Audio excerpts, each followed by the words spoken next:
Hey. Hey, Patrick. Hi, how's it going? Good, man. So, seeing this is largely a Court of Owls story, I was curious how much involvement Scott Snyder and Greg Capullo had in that process. So, I mean, we were really, really fortunate in the sense that when we went to DC and we went to Warner and we pitched them on the concept that we had in mind, not just the fact that it involves the Court of Owls, but the fact that we were killing Batman. Once they signed off on that idea, almost immediately we're like, listen, we have an opportunity for you to go in and spend some time presenting this to Jim Lee so that we're getting kind of direct feedback on kind of overarching creative vision, but also having Scott come in. So I got to spend about a day with him. I gave him sort of the initial pitch in advance, walked him through what it is we had in mind, gave him kind of the overarching backbone of the storyline that we were thinking of, and it was fantastic in the sense that if you've ever watched Scott's YouTube channel, you'll know he has no problem spending 90 minutes diving deep into aspects of storytelling or aspects of a particular world. So, having him as someone that I could bounce ideas off of, even for just a single session, it was actually tremendously powerful. He helped us frame and really understand the implications of killing Batman probably better than anybody else I've spoken to outside of the team. And in terms of diving into the Court of Owls, I think for him, because he's introduced this concept into the lore relatively recently in the grand scheme of things, and there haven't been that many adaptations of the Court of Owls except for what we saw in Gotham, what we've seen in some of the animated work. I think for him, he felt like there was a lot of room there to play with this as an idea. And yes, we're bringing certain iconic elements from his story to life in the game. You will absolutely recognize those elements when you see them.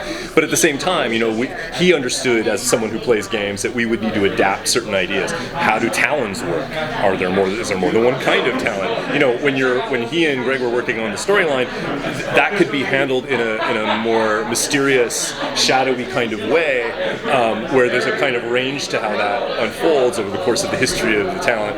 For us, we needed to solidify it into clear, distinct buckets so that we could build it, and so we could make it work, and we could balance it against the capabilities of our player. So I think making sure that we had a dialogue with Scott about that early on was super important, because it gave us a sense of the room that we had to play in. From here. I think the Arkham games have really redefined the Batman mythos, not only in games, but you see it in the shows and the movies and cartoons. Are there any ways that you think this game is going to do a similar thing? Anything specific that you think is so good that it might end up in a movie or a show? Well, there's a couple things that I think that we were able to do that I'm really proud of. One of which is we took this kind of immediate circle of Bat Family characters who have certainly started to have their day, right? Certainly if you watch Titans or you watch any of these other recent adaptations, you're seeing these characters in various forms, but they've tended to be part of very, very large ensembles. So what I think we've been able to do is say we really want to tell a Batman Family story.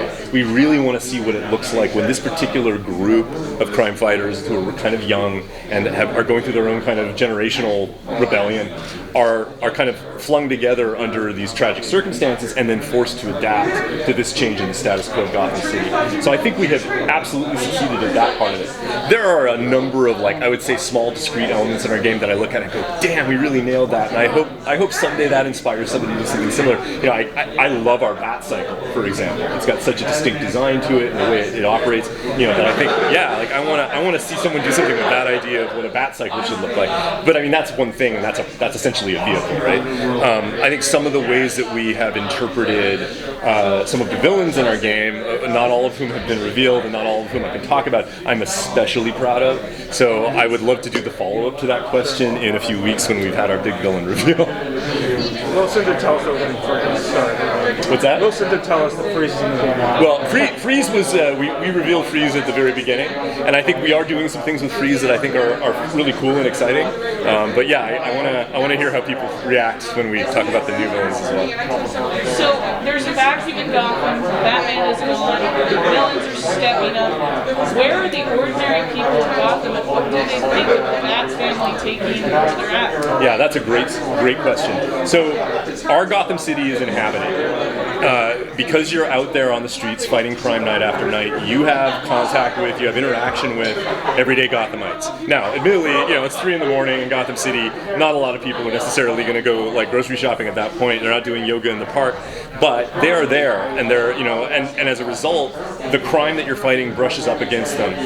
The way the GCPD is trying to deal with keeping order brushes up against them. When you encounter Gothamites, especially at the start of the game, they're not super keen on you being there. They're scared because of Batman's absence. They're scared to see where Gotham is headed, but they're not sure that more vigilantes is the solution. Over the course of the game, as you work your way through the progression, you start to turn the page with that. They start to realize that maybe you're taking a better approach than what the police are doing, for example. And so we kind of think of the player as being in the middle of a Gotham ecosystem that's where there's tension between the citizens, the police, and obviously the criminals, and that by managing that from within, maybe you're showing them a better way. You mentioned that in adapting the story to the game, you have some talents where you have to tweak it or perhaps expand on it in a game format. Can you dive into that a little bit more, and do you have any other examples? Yeah, I think in theory, if we were making a Gotham City with the actual range of criminal activity that you might imagine would be present, I think we could build an incredibly complex simulation that the player would never really be able to manage. You could have dozens or hundreds of individual criminal gangs and enterprises and crime that is emergent, and the reality is the player wouldn't be able to parse it, and they wouldn't understand how to prepare for it, and they wouldn't understand what the relationship was between who they were up against and the gear and the abilities that they were unlocking and upgrading. So we needed to be able to take our criminal ecosystem and define it in terms of 3 main factions, for example. The regulator faction with their tech focus, the mob with their classic criminal focus, the freaks with their kind of focus on chaos.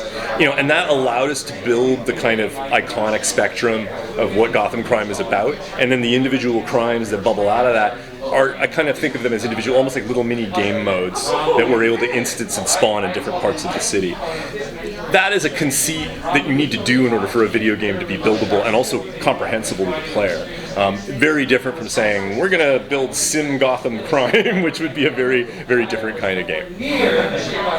So Batman has a really vast gallery. And you said that we're going to get some sort of reveal about who's like the next big bad. How do you really narrow it down who gets to go in the game and who gets to go? So our approach in going into villains was to say, if we're already looking at how Batman's death affects the heroes that are closest to him and the city, it should also be, let's look at the villains whose relationship with Batman would cause them to be forced to redefine themselves by his absence, if that makes sense. I've said that poorly, but I'll say it again. So what I mean is, it's always been the case that Batman has a special relationship with his adversaries. And if you take Batman out of the picture, it does create a vacuum. It creates a kind of internal vacuum. How are they motivated? Who are they comparing themselves to? Who are they opposing themselves against? And so we wanted to look at kind of a few different archetypes of Batman villains that are definitely, part of the kind of core group of recognizable blue chip villains, and then throw them into disarray and show how they evolve as a result of that. All right, it's a big one. So obviously I have a love for those Gotham games, and anything you do to it, I'm really tight on it. What are you guys kind of doing to really bring in those new players, to bring in that new audience that hasn't played those new games? What are you guys doing different that those games haven't already done? I think there's a few things. A super good question. I think, one thing is the Arkham games are classics, and I think we'll continue to attract new players, who are, curious to know more about those storylines and the interpretations of those characters. I think when we set out to build Gotham Knights, we said we are building a long engagement experience where players will feel like they have a big runway for growing their hero.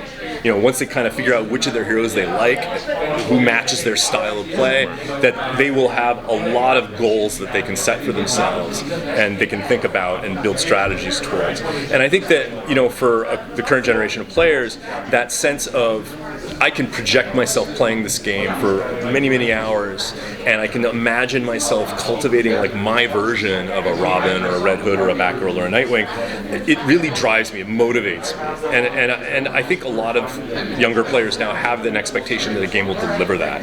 Yeah, cool, you gave me an open world, awesome. I'm looking forward to exploring that, but I need to have a reason to do it. Okay, well what if we're telling you that by going out and fighting crime in the open world, you are building your capacity to grow your hero into something that feels unique to you as a player. And I think that's an important idea that we started with, and we really built the whole game around that. So no Batmobile. No Batman. Who is your favorite DC characters? Who's my favorite DC characters? Woo! Oh man, that's a tough one. So,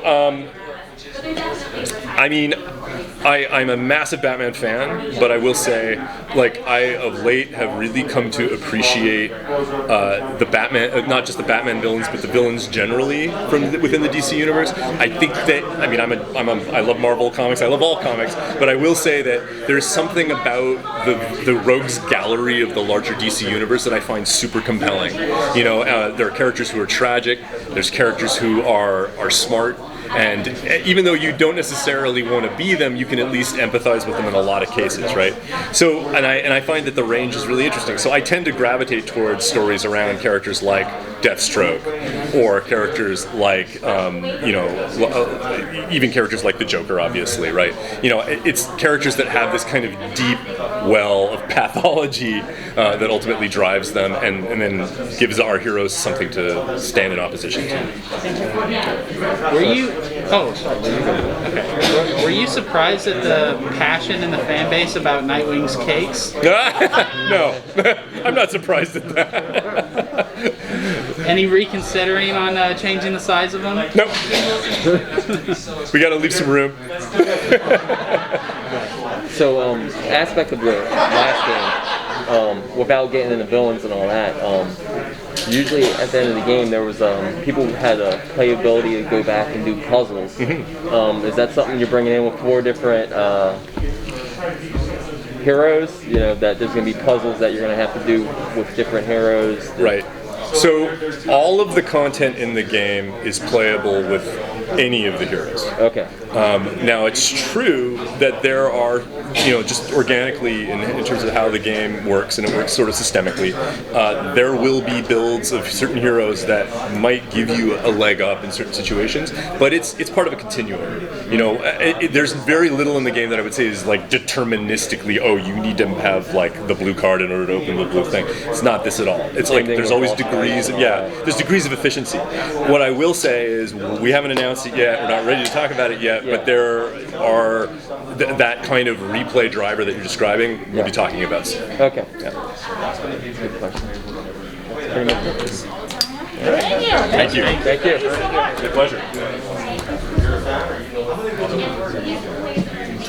That was a great set of